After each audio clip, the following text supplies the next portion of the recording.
Hai sahabat para penikmat alur. Baik lagi nih sama gue nih, Usop ya. Sorry ya, akhir-akhir ini jarang banget upload. Lagi sibuk banget sama urusan kuliah nih. Aduh, kuliahnya emang nyusahin ya. Mana gak dapet uang lagi. Aduh, daripada gue ngeluh tentang hidup gue, mending kita bahas sebuah alutsista film yang berjudul Tulip Fever yang dirilis pada tahun 2017. Film ini bercerita tentang seorang wanita yang udah nikah dan dia taat banget sama ajaran agama yang dia peluk. Tapi namanya juga manusia, pasti gak luput dari dosa ya kan? By the way, ada gak sih dari lahir sampai sekarang belum pernah ngelakuin dosa? Pasti gak ada dong. Nah, sama seperti wanita ini, meskipun dia sejak kecil udah dididik tentang ajaran agama, tapi setelah menikah dia malah ngelakuin dosa besar yang bernama selingkuh.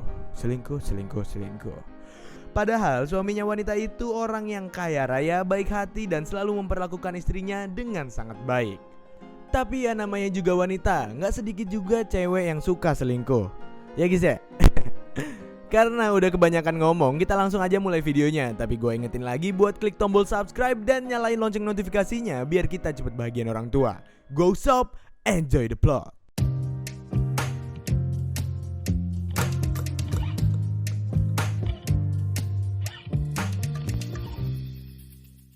Film ini dimulai dengan diperlihatkan seorang wanita bernama Sophia Latjuba. Haha, bukan dong. Kalau Sophia Latjuba mah meskipun udah berumur gitu, gua masih tetap mau. Ngimpi. Wanita itu bernama Sophia. Terlihat Sophia berdiri sendirian melihat pemandangan pantai yang sangat sepi. Tak lama kemudian ada seorang anak kecil yang memanggil Sophia. Anak kecil itu berlari sambil menarik tangan Sophia dan membawanya ke gereja yang merupakan tempat tinggal mereka. Ternyata itu hari terakhir Sophia berada di gereja itu. Sophia akan dinikahi oleh seorang pria kaya dan baik hati. Pria itu akan mengajak Sophia buat tinggal di rumahnya. For marriage to Cornelis Sandford. Sebelum pergi, seorang biarawati tua memberikan nasihat kepada Sophia.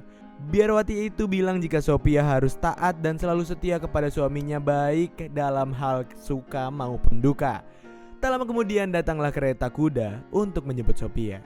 Sophia pergi diiringi oleh adik-adik asuhnya di gereja itu. Mereka semua merasa kehilangan karena Sophia dikenal sangat baik hati dan tidak sombong. Her siblings received safe passage to New Amsterdam.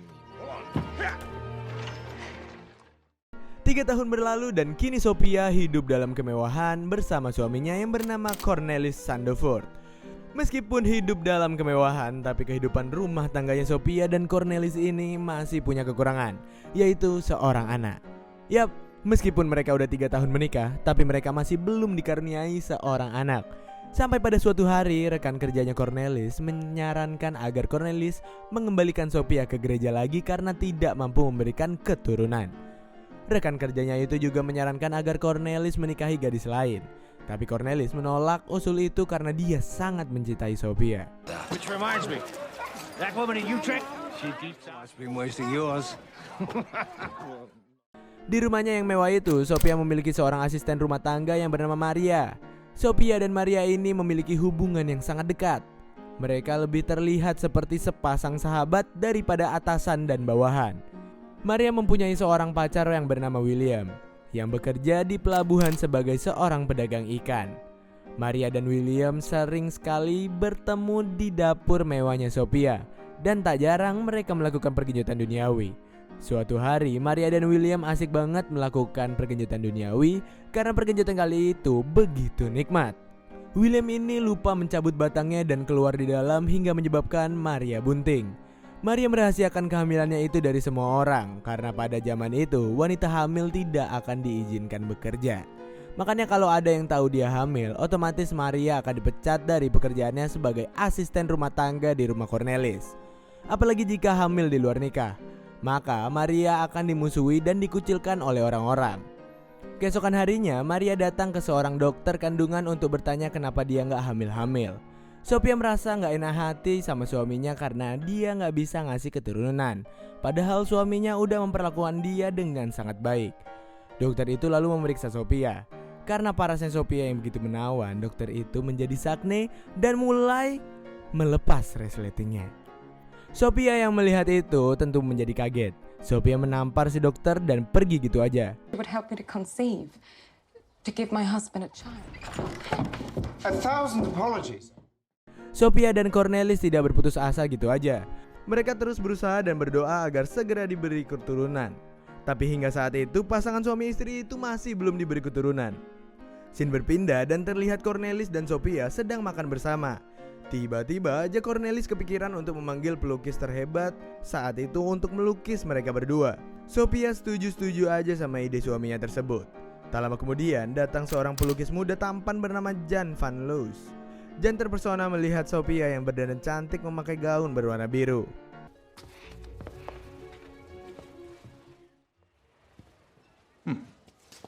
How's business? Tulip bulbs. But of course my best investment. Singkat cerita, proses pelukisan hari itu berakhir dan Jan akan kembali besok.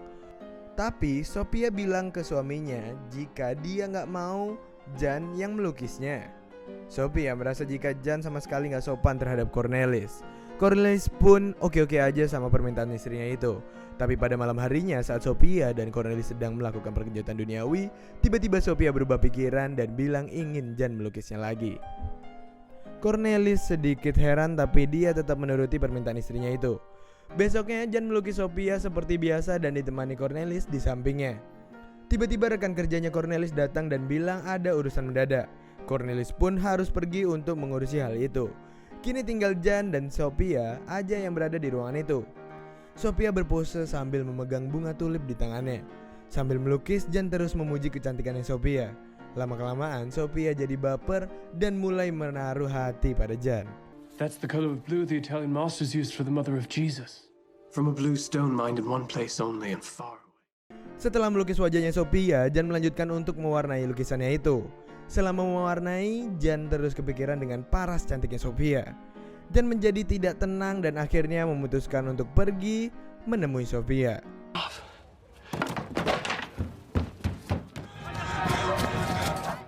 Sementara itu, di saat bersamaan, Sophia berpamitan kepada Maria dan bilang jika dia ingin pergi ke penjahit langganannya. Tapi yang sebenarnya terjadi adalah Sophia cus OTW ke rumahnya Jan. Sesampainya di rumah Jan, temannya Jan bilang ke Sophia jika Jan lagi gak di rumah. Sementara itu, Jan yang lagi di rumah Sophia juga gak ketemu sama dia. Jan malah ketemu sama Maria dan bilang jika Sophia lagi keluar. Jan lalu menitipkan surat untuk diberikan kepada Sophia. Sesampai di rumah, Sophia membuka surat itu dengan penuh harapan. Tapi ketika Sophia membaca surat itu, ternyata Jan hanya bilang jika dia ingin meminjam bunga tulip yang waktu itu dipegang Sophia. Akhirnya Sophia berinisiatif mengantarkan bunga itu sendiri ke rumahnya Jan.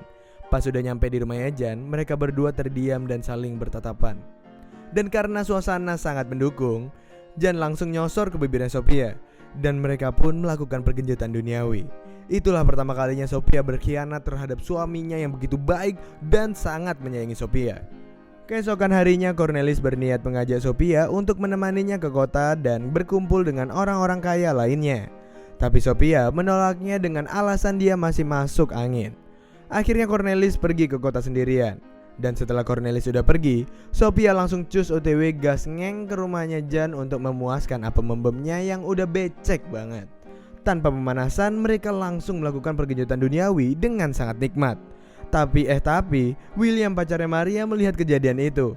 Nah lo, ketahuan kan? Singkat cerita, hari udah hampir tengah malam.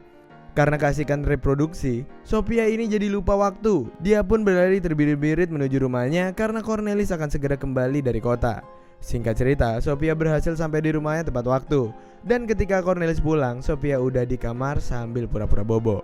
Besoknya, Maria bilang ke Sophia jika sebenarnya dia tahu hubungan gelapnya Sophia dengan Jan. Maria berniat ngelaporin hal itu kepada tuannya. Sophia pun memohon agar Maria tetap menjaga rahasia itu. Akhirnya mereka membuat kesepakatan. Kayak yang gue bilang tadi, wanita hamil di luar nikah aja dimusuhin dan dikucilkan dari masyarakat. Maria lalu menyuruh bahwa Sophia yang akan pura-pura hamil, sedangkan ia akan berusaha menyembunyikan kandungannya yang akan semakin membesar.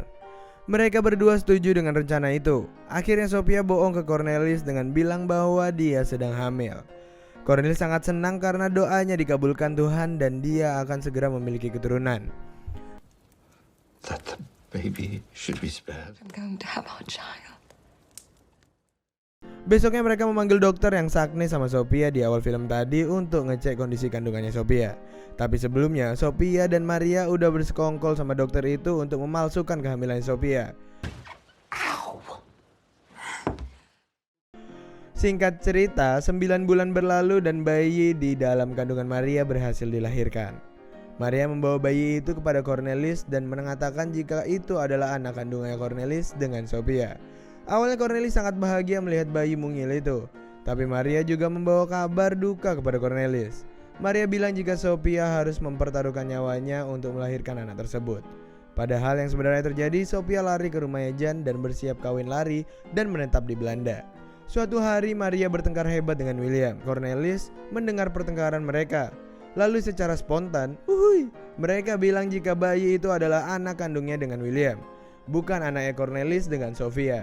Cornelis yang mendengar hal itu menjadi hancur berkeping-keping. Dia tidak menyangka Sophia yang sangat dicintainya itu tega membohonginya. Akhirnya Cornelis memutuskan untuk meninggalkan rumah itu.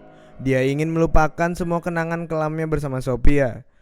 Cornelis menulis surat dan menyerahkan rumahnya beserta isinya kepada Maria. Cornelis juga memberikan sebagian kekayaannya kepada Maria agar bayi tersebut tidak mengalami kesusahan ekonomi nantinya. Dan Cornelis pun pergi. And although I know that you were complicit in this deceit, fill the house with new life, for it is yours. Sementara itu di negeri Kincir Angin alias Belanda, Jan menyadari jika Sophia ini kok nggak balik-balik ke rumah. Jan mencari Sophia dengan panik. Di tengah pencariannya, Jan melihat sekumpulan orang di sungai sedang mengangkat sebuah gaun berwarna biru. Jan menangis sejadi-jadinya karena mengira jika Sophia tega mengakhiri hidup dengan cara menenggelamkan diri sendiri. Oh God.